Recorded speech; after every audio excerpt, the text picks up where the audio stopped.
For some time now, we've been opening our shows with this map of our meanderings, which serves two purposes. It's a sort of a trademark, kind of like the MGM lion, and also handy to point out the locale of the programs which follow. Well, on this occasion, we'll just have to skip this little detail so that we won't use up all of our time before we get started.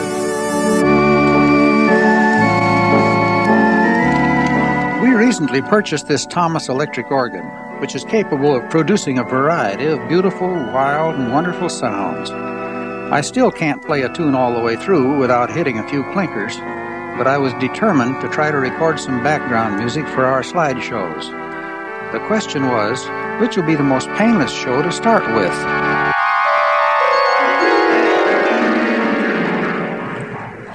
No, this isn't where a tray got spilled. Most of these slides have never been in a tray after the first viewing. These poor little orphans just never got into programs. Single shots, short sequences, surplus duplicates, but I couldn't throw them away, so they just piled up.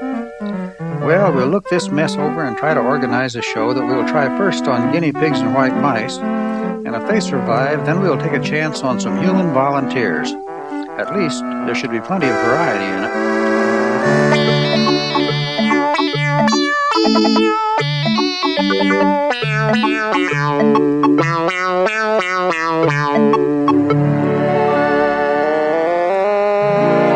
I wonder what gigantic rhythm caused these limestone stripes to be so evenly spaced.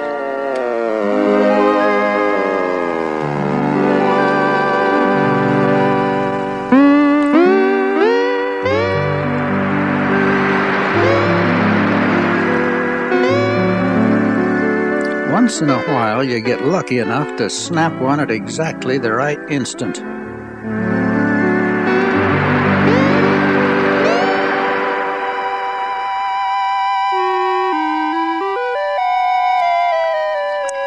But I didn't need any luck at all on this picture that God made so perfect long before I came along.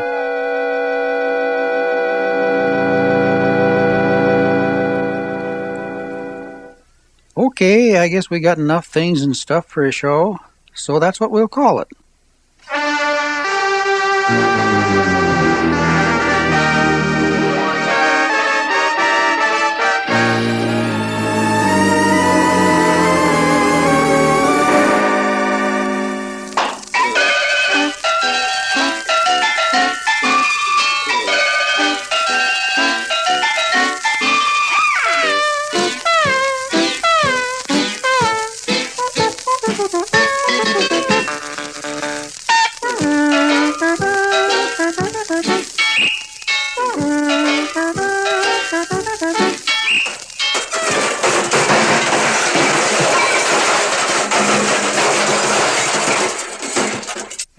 Honey, don't you think you're going just a little too far? Could be. Well, anyway, our title music was played by Donald Duck and his Webfoot Sextet. And if you don't believe that, you might not believe this.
Abalone decorated his living room with this cameo just about the time of the Johnson administration.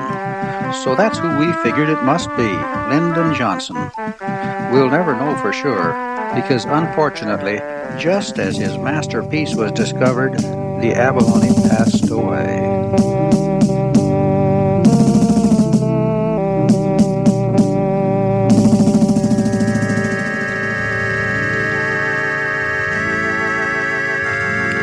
Back around the turn of the century, a hiker kicked a fire over the cliff at Glacier Point in Yosemite National Park. The result was so spectacular that for many years, promptly at 9 every summer evening, the call went up from the valley floor, "Let the fire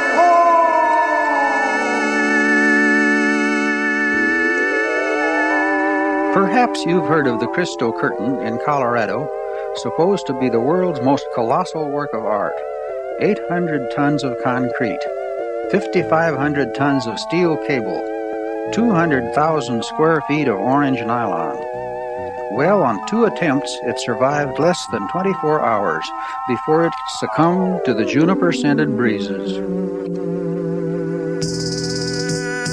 These petroglyphs are near the little town of Thompson, Utah, and the lady who told us just how to find them had some ideas about them. Said she, "Now, I don't know if you believe in flying saucers, but you will after you see those pictures, because they clearly show space vehicles with people in them. I believe that they landed right here and took the Indians up for a demonstration ride."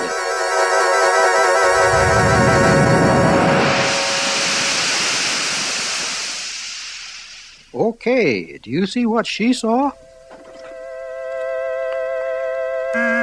Rounding a bend on Flaming Gorge Reservoir, we saw what looked like a 40-foot eagle perched on the canyon wall. But strangely, it resembled an eagle only because it had been chosen as a nesting site by a pair of bald eagles. They had built up a nice round head on top, and one was sitting up there when we returned. When they sliced through this hill west of Denver, building a highway, the byproduct was a very colorful hunk of scenery. The line halfway up is a trail, providing a closer look at the various bright strata. The Valley of the Goblins. It's a bit off the beaten path. From Green River, Utah, you head for Hanksville, then strike out west 16 miles on a gravel road. The erosion has sculptured nearly every rock in the form of either man or beast. It's not colorful like Bryce Canyon or Cedar Breaks, but doesn't really need any color. Even less colorful are these strange spires in southern Nevada. This is Cathedral Gorge, a place we just had to see because we had never met anyone who had been there. And no color at all in this view south of the Aquarius Plateau in Utah. It couldn't be snow because it was a beautiful spring morning, probably limestone.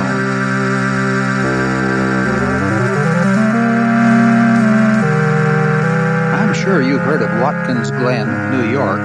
There's a very famous automobile racetrack there. But I doubt if you are familiar with the Glen for which it was named. You can hike for about a mile and a half through this weird little canyon that has a mood of its own. It is exquisite in a gloomy, out-of-this-world sort of a way.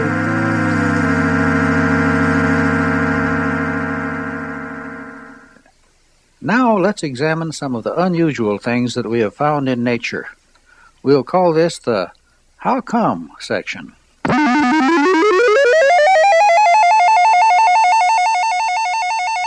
How come this pencil-sized twig, blowing back and forth in the breeze, could saw its way 4 inches into this sandstone boulder?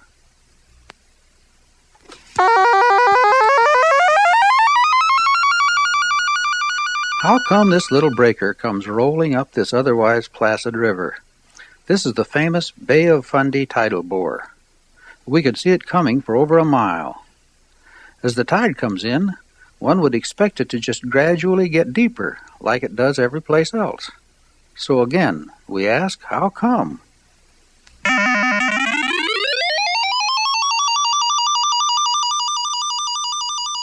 How come this river up in Colorado didn't take the easy way around this boulder instead of drilling a hole right through it?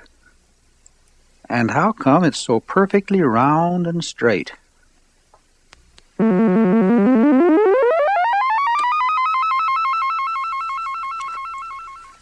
How come the water didn't just fly off of this Volkswagen wheel instead of using the centrifugal force to freeze this crystal star?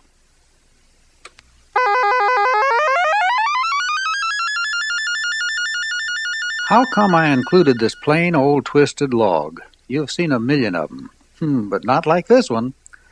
It twists to the left. They almost always twist to the right. If you don't believe me, just start looking them over like I do.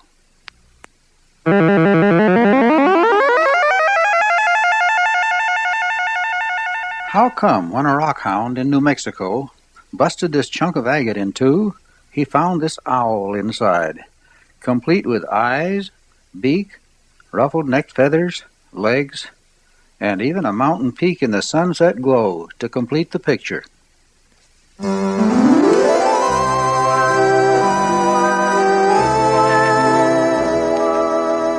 Now we're going to show you what we think is a very unusual natural bridge. But first, let's examine the difference between a natural bridge and a stone arch.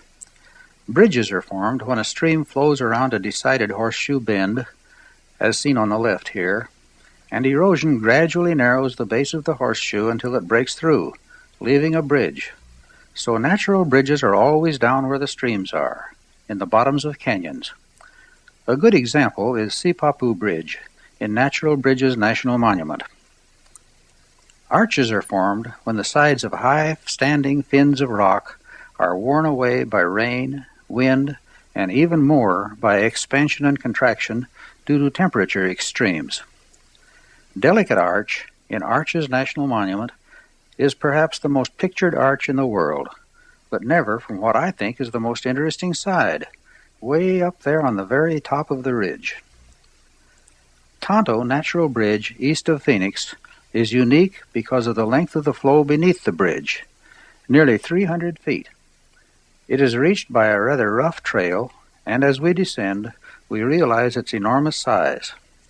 That little yellow speck at the edge of the shadow in the lower right-hand corner is my wife Thelma.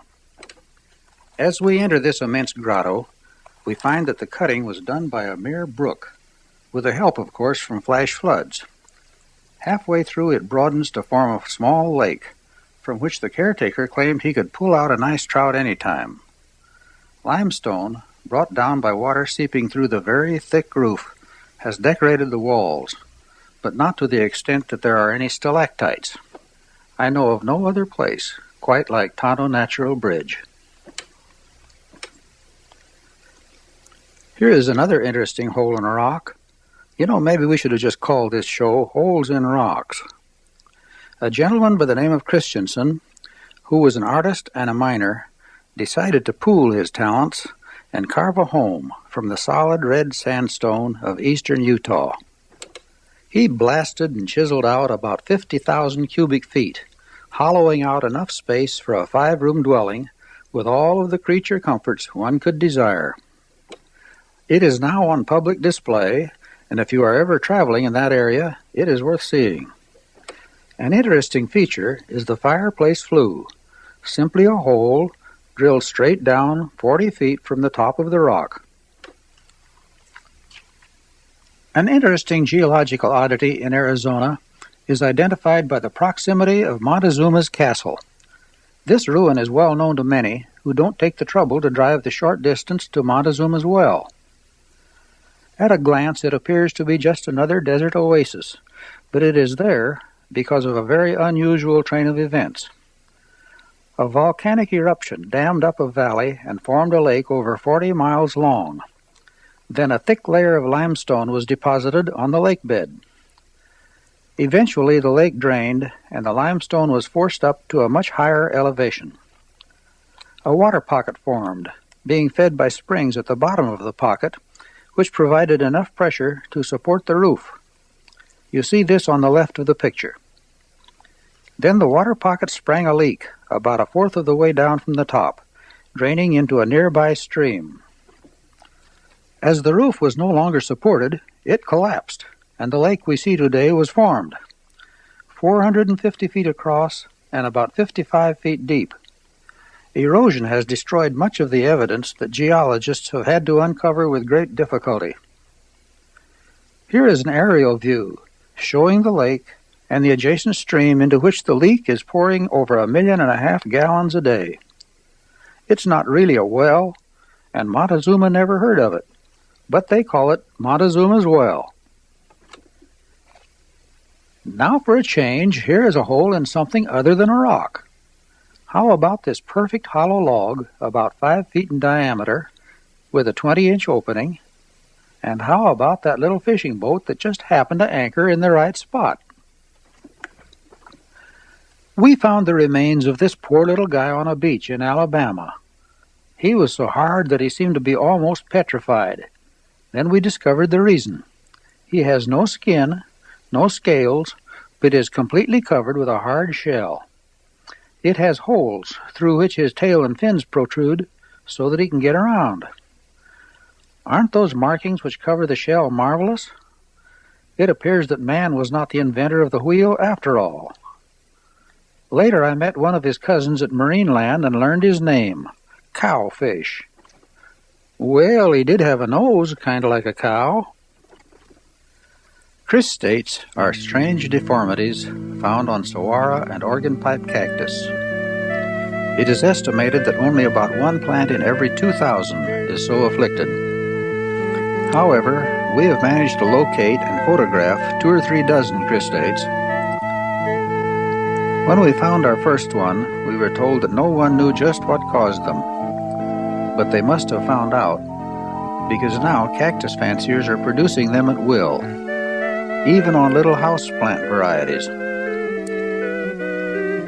Anywhere in the southern desert, an old-timer can generally tell you where to find one.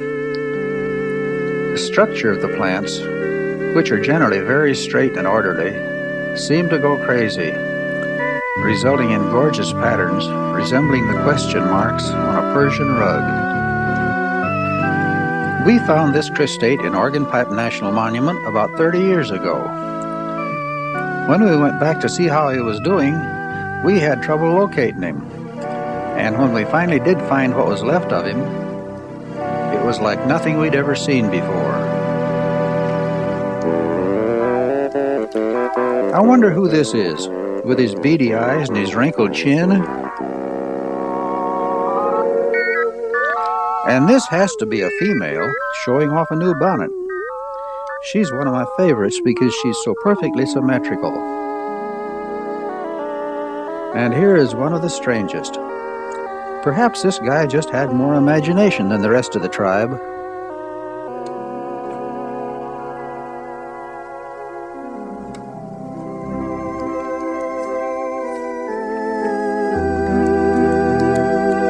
Occasionally, some kind soul will remark that my music sounds pretty good for a guy who can't play an organ. So how do I do it?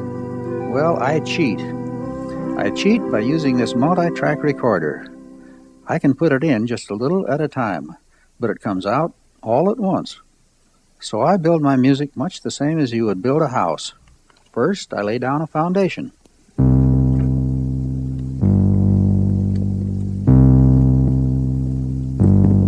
Well, now you can't expect a foundation to be too impressive, so we'll stack up a rhythmic framework of French horns.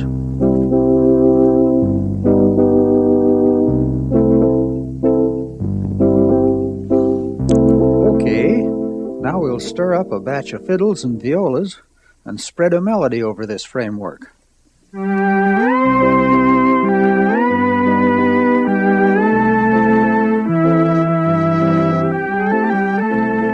All finished?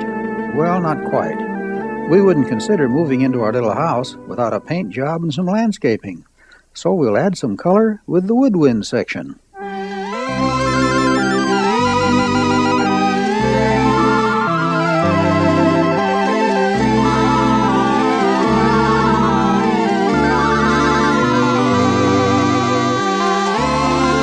are now listening to 14 separate soundtracks playing simultaneously. It's a lot cheaper than hiring an orchestra, And this way, there's only one temperamental musician I have to get along with. But that is not the only way that I cheat, because any music sounds better played in a scenic situation, and of course, in return, I hope my music can do something for the pictures.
"1973. We will always remember 1973 as the year of the wildflowers.